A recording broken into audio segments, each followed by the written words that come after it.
पर जो हम एक छोटी सी आपको मिसाल दे रहा हूं कि किस तरह इन्होंने अहादीस में रद्दोबदल किया और उम्मत को कंफ्यूज किया। ये शायद मैंने पिछले साल पढ़ा था कि नहीं पढ़ा था कि मशहूर है अहले सुन्नत में एक हदीस, असहाबी कन नुजूम बिअय्युहुम इक्तदैतुम अहतदैतुम। मेरे सहाबा सितारों की मानद है। बिअय्युहुम इक्तदैतुम अहतदैतुम, जिसके पीछे भी जाओगे तुम्हें क्या मिलेगी? हिदायत मिलेगी। और क्या कहा कि अली माल हक वल हक मा अली, अली हक के साथ है। हक किसके साथ है? अली के साथ है। देखिए, एक होती है थ्योरी, एक होता है प्रैक्टिकल। अब मैं कहूं कि हक थ्योरी है, आप कहेंगे मौलाना हक का कोई जिस्म है, हक को मुझे प्रैक्टिकल करके दिखाइए। तो कहा कि ये न देखना हक कहां जा रहा है, ये न देखना कि हक की थ्योरी कहां जा रही है, ये देखना कि अली कहां जा रहा है। अमीरुल मोमिनीन है, लिबास हक, जामा हक। कि मसलन कुरान को नेज़ों पे बुलंद किया कि ला हुक्म इल्लल्लाह, ये नारा हक का है कि नहीं? थ्योरी है कि अल्लाह के अलावा कोई हुक्म नहीं चलेगा, नारा है, थ्योरी है। अब सवाल यह है, कभी इस थ्योरी को मैं उठाता हूं, कभी फलां उठाते हैं, कभी फलां उठाते हैं। अब हमें कैसे समझ में आए कि हक क्या है, बातिल क्या है? दो लफ्ज हैं, एक है मुजमल, एक है मुबय्यन। मसलन कहा कि ला तक़रबुस सला, नमाज के करीब ना हो। अब अगर आपने पहला जुमला सुना, ये मुजमल है, अब सारी उम्मत कहे कि हम नमाज के करीब नहीं आएंगे। अगले जुमले में उसकी तबयीन की, वह अंतुम सुकारा, जब नशे की आलम में हो या नशे में हो तो फिर नमाज के करीब ना आना, लेकिन अगर नशे में नहीं हो तो नमाज पढ़ सकते हो, कोई ऐब नहीं है। पहला जुमला मुजमल, दूसरा जुमला उस मुजमल चीज को क्या कर रहा है, उसकी तबयीन कर रहा है। या कहा कि मैं अल्लाह वली, मेरा रसूल वली, तीसरा वो वली जो हालत रुकू में ज़कात देता हुआ नजर आ जाए। अगर खुदा सिर्फ ये कहता तीसरा वली, लेकिन उसकी तबयीन की खुदा ने, वो वली जो हालत रुकू में ज़कात देता हुआ नजर आ जाए, निशानियां बताएं, उसकी तबयीन की परवरदिगार आलम ने। अब ये जो हदीस है कि असहाबी कन नुजूम बिअय्युहुम इक्तदैतुम अहतदैतुम, मेरे सारे के सारे सहाबा क्या हैं? सितारे की मानद है। जिसके भी पीछे चलो तुम्हें क्या मिलेगी? हिदायत मिलेगी। हदफ है हिदायत। रास्ता कौन बतलाएंगे? कहा कि ये सारे सितारे हैं, ये तुझे रास्ता बताएंगे। हिदायत का नतीजा है जन्नत। जिसकी दुआ शिया सुन्नी अहले हदीस, जो बंदा नमाज पढ़ता है वो नमाज में कहता है इहदिनस सिरातल मुस्तकीम, खुदा हमें क्या दे? हिदायत दे। हदफ हिदायत। और फरमाया हिदायत तक पहुंचाने वाले कौन? ये मेरे असहाब जो सितारों की तरह हैं। कितने असहाब? सिफात असहाब का नहीं, जिसने रसूल को देखा वो सहाबी है। कितने हैं? का 1 लाख से ज्यादा। तो मैं जवानों को थोड़ी मिसाल देकर समझा रहा हूं। मसलन आपने कराची से जाना है हैदराबाद और यहां पे 100 गाड़ियां खड़ी हैं। आपने कहा मौलाना हैदराबाद जाना है, किस गाड़ी को फॉलो करूं ताकि हैदराबाद पहुंचूं? मुझे रास्ता नहीं पता। और मैंने कह दिया कि 100 की 100 गाड़ियां हैदराबाद जा रही हैं, इनमें से किसी के पीछे भी जाओगे हैदराबाद पहुंच जाओगे। लेकिन जब आप गाड़ी के पीछे चले तो एक गाड़ी कोयटा चली गई, एक गाड़ी तफ्तान चली गई, एक गाड़ी कसूर चली गई, एक गाड़ी लाहौर चली गई। गाड़ी का मकसद था मुझे क्या दे? हिदायत दे। कंट्रोडक्शन देखिए, का सारे के सारे असहाब के पीछे चलोगे तुझे क्या मिलेगी? हिदायत मिलेगी।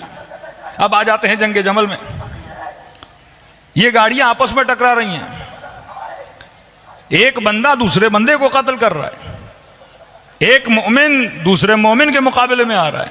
कभी जनाब अम्मार शहीद हो रहे हैं, कभी जनाब तलहा जुबैर मारे जा रहे हैं।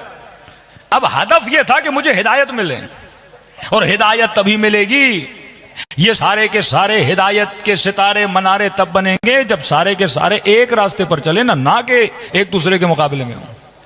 मैंने जन्नत तक जाना है, मैंने हिदायत का रास्ता लेना है। ये गाड़ियां जब एक ही पाथ और एक ही रास्ते पे चलेंगी जिसका नाम रखा इहदिनस सिरातल मुस्तकीम, ये वो रास्ता है जो सीधा है। पूछा गया सीधे रास्ते का मतलब यह है? सीधे रास्ते का मतलब यह है कि इसमें एविजाज नहीं है, इसमें टेढ़ापन नहीं है। अब रद्द बदल कहां हुआ? खयानत कहां हुई? अहादीस में। असल हदीस क्या थी?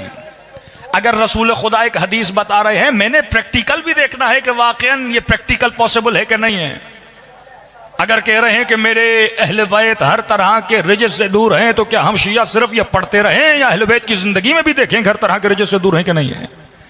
हदीस या कुरान की आयत जब तक प्रैक्टिकल नहीं होती तब तक उसकी तस्दीक नहीं होती। अब कह दिया किसी ने कि रसूल की हदीस है, लेकिन जब हम अमल में जाते हैं तो एक दूसरे के मुकाबले में खड़े हैं।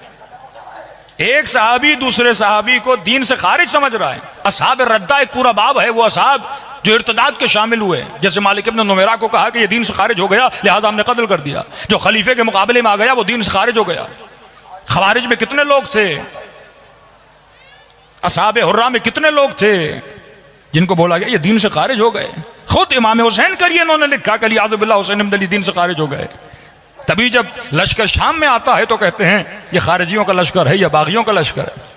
जब एक दूसरे के मुकाबले में आ गए मतलब बात एक नहीं है। खयानत कहां पे हुई? हदीस क्या थी? इन्होंने सिर्फ एक लफ्ज बदला, हदीस पूरी सही है कि असहाबी का नजूम अय्युहुम इह्तदैतुम इक्तदैतुम, एक थ्योरी बनी ना। अब इस थ्योरी को मैं अगर प्रैक्टिकल तारीख के आईने में उतारता हूं तो ये पूरी नहीं उतरती। कि अहले सुन्नत के इतने बड़े आलिम दीन ताहिरुल कादरी साहब फरमाते हैं अपने लोगों को, हमने आज तक ऐसी तालीम नहीं दी, हम कहते हैं पढ़ो तारीख से इबरत सीखो, कुरान पढ़ो इबरत सीखो, वातबरू या उलिल अलबाब, अय साहिबान लुब, अय साहिबान मगज, कुरान के किस्सों से कुरान की आयतों से इबरत लो। कुरान मुर्दों पे पढ़ने के लिए नहीं है, मुर्दा चला गया, कुरान इसलिए है ताकि इबरत सीखो। कुरान जिंदों के लिए है, मुर्दों के लिए नहीं है। लेकिन आज हमने कुरान और सूरह रहमान को सिर्फ अपने मुर्दों के लिए रख दिया है। फरमा नहीं, कुरान मुर्दा रूहों को जिंदा करने का नाम है, कुरान मुर्दा फिक्र को बेदार करने का नाम है। जिस तरह करबला इंसानी फिक्र को बेदार करने का नाम है, इसी तरह कुरान फिक्र को बेदार करता है। अब परवरदिगार आलम जब इंसान को हिदायत देना चाहता है, अब सवाल यह है कहां पे रद्दो बदल हुआ? हदीस क्या थी? एक लफ्ज सिर्फ बदला। हदीस ये थी कि अहलु बैती कन नुजूम बिअय्युहुम इक्तदैतुम इह्तदैतुम, मेरे अहलु बैत सितारों की तरह हैं, जिसकी भी इक्तदा करोगे तुझे क्या मिलेगी? हिदायत मिलेगी। अब दोनों थ्योरीज हैं, असहाब सितारों की तरह हैं, जिसके भी पीछे जाओ हिदायत मिलेगी। एक थ्योरी है कि मेरे अहले बैत सितारों की तरह हैं, जिसके पीछे भी जाओ हिदायत मिलेगी। तो ये तब हिदायत के सितारे बनेंगे जब इनका आपस में कोई कंट्रोडक्शन न हो, आपस में कोई लड़ाई न हो। आप 12 इमामों को उठा लें, कभी नहीं मिलता कोई इमाम किसी से लड़ा हो। इमाम हसन जब सुलह करते हैं तो लोग आते इमाम हुसैन के पास, क्या है फर्जंद अली तुम तलवार उठाओ हम आपका साथ देंगे। तो इमाम हुसैन क्या फरमाते हैं? फरमाते हैं हसन जिस तरह तुम्हारा इमाम है इसी तरह हुसैन का भी इमाम है। जो हसन के जमाने में हुसैन ने, अगर इमाम हुसैन मौला हसन के जमाने में होते वही करते जो इमाम हसन ने किया।